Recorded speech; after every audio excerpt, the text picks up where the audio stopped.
So today students will start with the same, will continue with the same chapter, that is networking. The next topic today we'll see is network topologies. Now what do you mean by topology? Topology refers to the way in which the network of the computers are connected, or you can say a topology defines the arrangement of nodes or cables and connectivity devices that make up the whole network. So now basically there are two types or two categories of topology. One is physical topology, second is logical topology. Now what is physical topology? Physical topology actually only describes the actual layout of the transmission media, network transmission media, or you can say it defines the way how the network looks like. So next, second category is logical topology. Logical topology describes a pathway or the logical pathway a signal follows as it passes among the network nodes. Nodes means the computer itself. So you can also say that it defines the data passes among the computers. So it defines how the data will pass among from one computer to the other computer. So the logical pathway is said to be logical topology. Now next we'll see the types of topology. There are total three types of topology. Number one is ring topology, number two bus topology, third is star topology. One by one we'll see all the topologies in brief.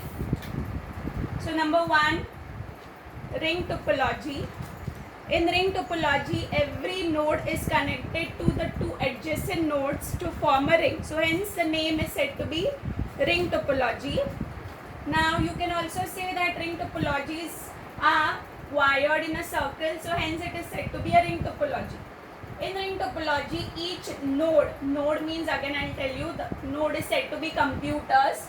In ring topology, each node is connected to its adjacent or neighboring nodes on either side, and the data transmits along the ring in only one direction. So the data or the signal will pass from computer to computer in ring topology in only one direction.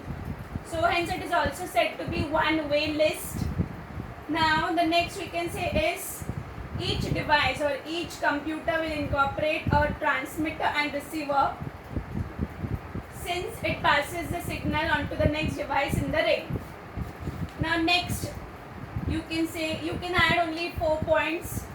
Now the next we can say the advantages of ring topology, as if the cable fails, it will affect only the limited users. That is, suppose if one of the computer will start transmitting the data or the signal to the other computer, and if in between one of the computer fails, then it will resend the same data. The previous computer will resend the same data to the next computer. So hence you can say the cable failure will affect only the limited users. Each node in the ring has equal access speed to the ring. So each of the computer will have equal access speed in this ring topology. Disadvantages you can say is the wires that we require in ring topology is very costly, and the adapter cards that we require for this topology. Adapter cards that we require for each of the computer to connect in this topology is very expensive, and also the connection you can say is very difficult in the topology. So two advantages and two disadvantages you can add in the explanation, which is very important. Diagram, explanation, advantages and disadvantage. Okay. Now next topology that we'll see is bus topology. As you can see the diagram, there is one cable. On top of the cable there are two computers, and down there are two computers. You can see the arrow. So that cable, straight cable, is said to be the backbone of that topology, bus topology. And the upper computers are said to be upstream computers, and down you can see two more computers which are said to be downstream computers. So the data, that is signal, will pass from that cable, that backbone cable, straight cable, onto upwards as well as to the downstream computers. So both of them will get the data as the signal will flow from the computer, one computer to the other computer. So So you can define as, in a bus topology, all the devices are connected to a common cable.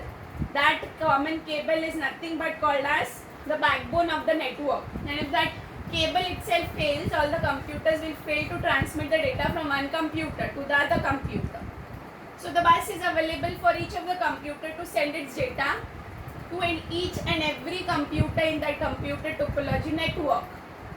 Most of the buses, you can say, transmit signals in both the directions on the backbone cable, and hence all the workstations are able to receive the signals. Only some of the buses are unidirectional. Unidirectional means the data will flow only in one direction, and hence only downstream devices can receive the signal, but maximum times in bus topology the buses are bidirectional, that is the data flows in both the directions, that is upstream and downstream. Both of the stream computers will receive the data. Now next we'll see the advantages of bus topology. The bus topology is much faster as there is only one cable, and on that cable all the other computers are connected, so hence the bus system is much faster. It requires only LAN network, since it is, so hence you can see the say as the speed of that topology is best as it covers less area. Then the bus topology can be extended with sub branches to form another topology, and the breakdown of any of the computer node does not affect other nodes. So if in bus topology one of the computer fails, it will not affect all the other computers in the network. So all the other computers will be able to transmit and receive the data. So hence you can say among the three topology, bus is the best since it covers less area, it requires only LAN cable, and it affects limited computers even if one of the computer fails in the network. Disadvantage, there is only one disadvantage in bus topology, that is if the backbone of that topology, if the backbone cable of that topology fails or breaks down, the whole computers or the whole system will get affected. Now the next, these are the advantages and disadvantages that I already told you. Okay. Now next, last topology that we'll see today is star topology. As you can see the diagram, there is one hub. Hub is a device which is used to connect all the computers to that particular one device. You can say as switching board. We all connect computers to that board. So that is a device just to connect the computers. So in star topology, all the computers are connected to a central device which is said to be a hub. And since the computers are connected in a star form, so hence it is named as star topology. The description you can add as, in a star topology, all the computers are connected to the central hub. The hub will receive the signal from a workstation, and it will route the signal to the proper destination. That means the signal will come from one of the computer. Firstly, the hub will receive the signal, and then it will transfer the signal to its proper destination, to the proper next computer. The only disadvantage in star topology, you can say, is if the hub fails, the whole computer will come to an end point, that is it will affect all the computers in the network. And one more disadvantage is that hubs are very expensive. Advantages you can say is adding a new computer in a star topology is very easier, since you need to only connect that computer to the hub.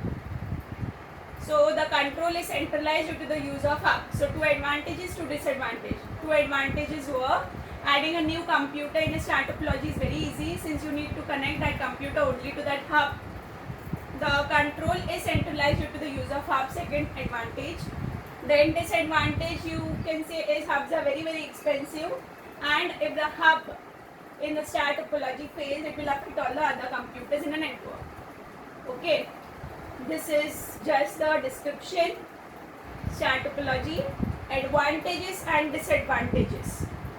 Okay, these are the advantages and disadvantages of star topology. So here we end up the topic, that is topology.